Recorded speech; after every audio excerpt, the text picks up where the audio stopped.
Nina bakacala lathethwa ngemkhonto kithi kwamalandela amanye amacala ethethwa ngeyindukwana. Uzitho Zimbombo imbombonono ifana neyikadadewabo uSililo. Nina beqhawe ngiyanibingelela bakwethu, nibingelelwa intunga lasenhla kwaSokhumalo. Cha, thina emantungweni sisaphila bakwethu, ngethemba nani nisaphila. Ndinani nisaphila thina, sisaphila. Ngisemakhathakhatheni namhlanje.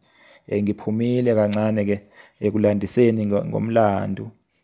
Ngangena emakhathakhatheni, nginiphathele-ke induku namhlanje bakwethu, induku-ke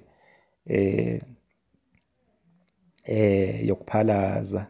Kubalulekile ukuphalaza bakwethu, kubalulekile ukuphalaza ngoba ukuphalaza kuyalwakha-ke ugazi, xosha isidina, kuyayixosha futhi imimoya emibi uma ngabe bekugangela, bekuthumela-ke ngezizwe, ukuphalaza nje kukodwa ngaphandle kokuya enyangeni, kuyakwazi ukuthi kukusize-ke kuleyo nkinga-ke leyo. Nina beqhawe, ngizogijima kakhulu ngemithi-ke ebomvu bakwethu. Vele-ke ngokomthetho ukuphalaza-ke imithi yayingahlanganiswa-ke esikhathini-ke sakudala. Imithi ebomvu-ke yayihamba yodwa, kwakuqalwa ngayo vele imithi ebomvu bese-ke kugcinwa-ke ngemhlophe. Kodwa-ke manje-ke abaphalazisi sebeyaye-ke bayixube bayihlanganise. Abasayi ngokuthi kuqalwa ngebomvu noma kugcinwa ngemhlophe, abasayi ngalokho, abasayingeni nje leyo ndaba leyo, abasayingeni nje nakancane.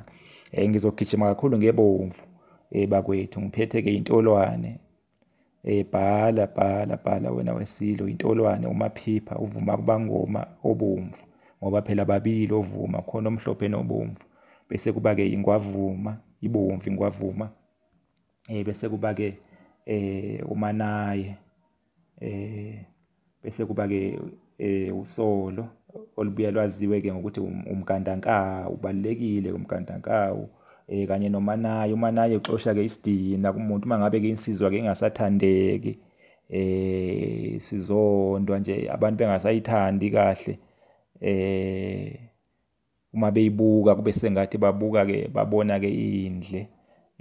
Umanaye-ke ubalulekile ukuba-ke ufake endukwini yakho yokuphalaza, emithini yakho lena ebomvu lena-ke ontolwane la bengibashilo, nomaphipha, uvuma kubangoma nengwavuma. Kusho ukuthi-ke isikali, ukha-ke isandla-ke, intwana nje encane, isandla sengane, ungabiza nje ingane njengakazi lutho mhlambe lapho ko-5 years. Uyibambe nje kanje esihlakaleni, uvule isandla sayo, bese-ke uyakha-ke kuleyo mithi, ufake lapho-ke entweni yokubilisa, embizeni-ke yokubilisa. Ukhe intolwane, ukhe umaphipha, ukhe ingwavuma. Uvuma mncane vele, uvuma uyadula uvuma, uma uthengwa ngoba u-R20, kunika nje intwana nje encane kavuma kubangoma obomvu. Uvuma kubangoma ongathi ushibhile, yilowo mhlophe, lowo bomvu uyabiza. Ngakho-ke ungavele uthathe nje yonke leyo nto le ekavuma kubangoma osuke uyithengile lapha ekhemisi, uyifake yonke, nina beqhawe. Inkunzi-ke uvuma nawo, inkunzi-ke uyayidala impela iy'nhlanhla. Insizwa ezeshelayo ziyazi ukuthi ngikhuluma ngani, ziyazi. Uyayidala impela iy'nhlanhla, uyayivula iminyango uvuma kubangoma, nina beqhawe. Bese-ke uma-ke usuyikhile-ke leyo mithi-ke, umanaye, uxosha isidina. Ake ngikubizele ukuze ungadideki. uMannaye,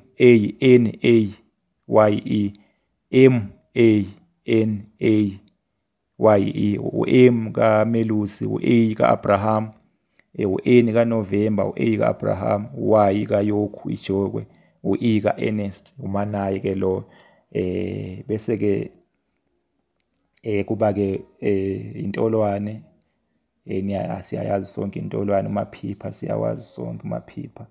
Uvuma kubangoma obomvu, kusho ukuthi ukha nje isandla sengane, nje isandla sengane, yonke nje le mithi uvuma kubangoma obomvu, ingwavuma. Bese kuba usolo, umgandankawu. Uma kodwa ungawutholi umgandankawu, kodwa bengifisa ukuthi uwuthole ngoba eminye yemithi elwayo umgandankawu.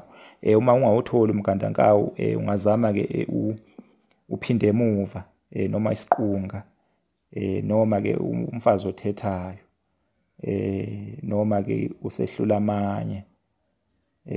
Uma ungawutholi usehlula amanye, ungazama ke umnukela mbiba, ngoba le mithi lena engiyishilo iyalwa, umkandankawu uphinde emuva isiqunga, uqhume libuye lwaziwe ukuthi umfazi othethayo, noma usiphahluka, mhlawumbe abanye balwazi ukuthi usiphahluka. Uma ungawutholi isiphahluka, ungazama ke usehlula amanye, noma umnukela mbiba.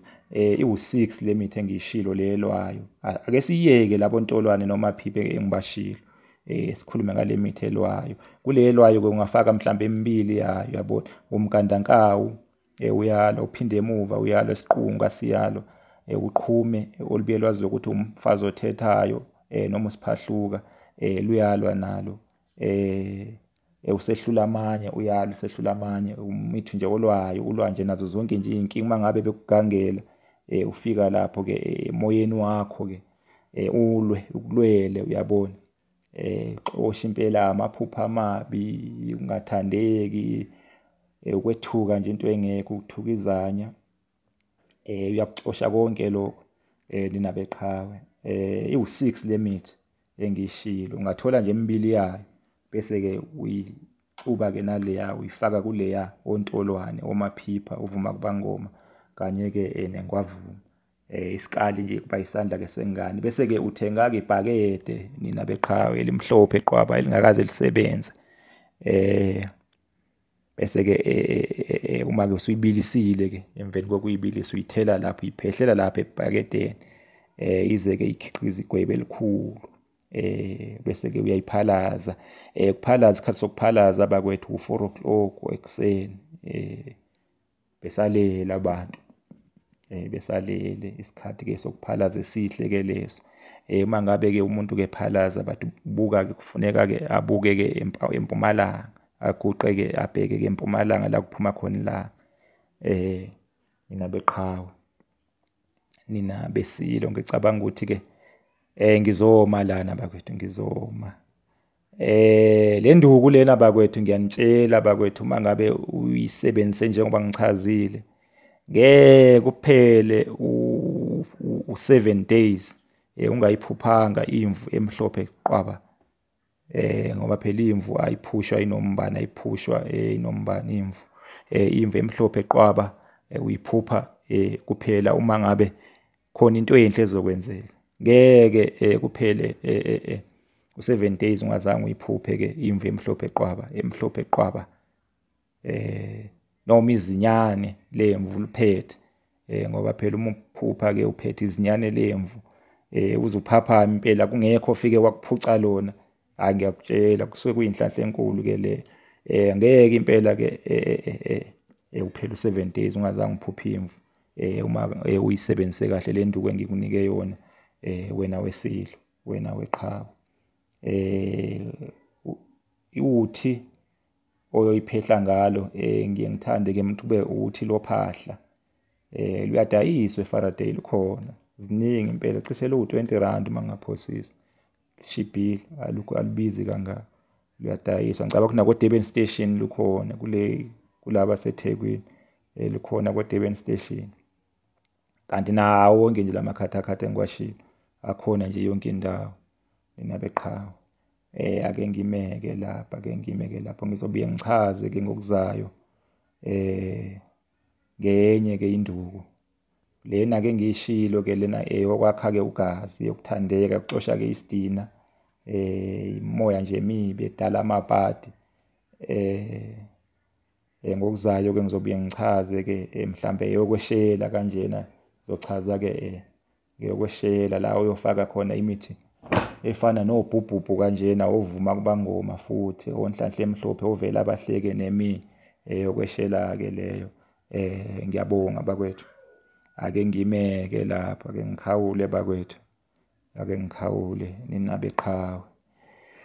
Osibizwe ngome kwelamahlathi, wathi insizwa, wathi insizwa, wathi insizwa usibizwe ekhaya usibizwe kwakhomalo kwelamahlathi wathi insizwa wathi insizwa wathi insizwa usibizwe ekhaya.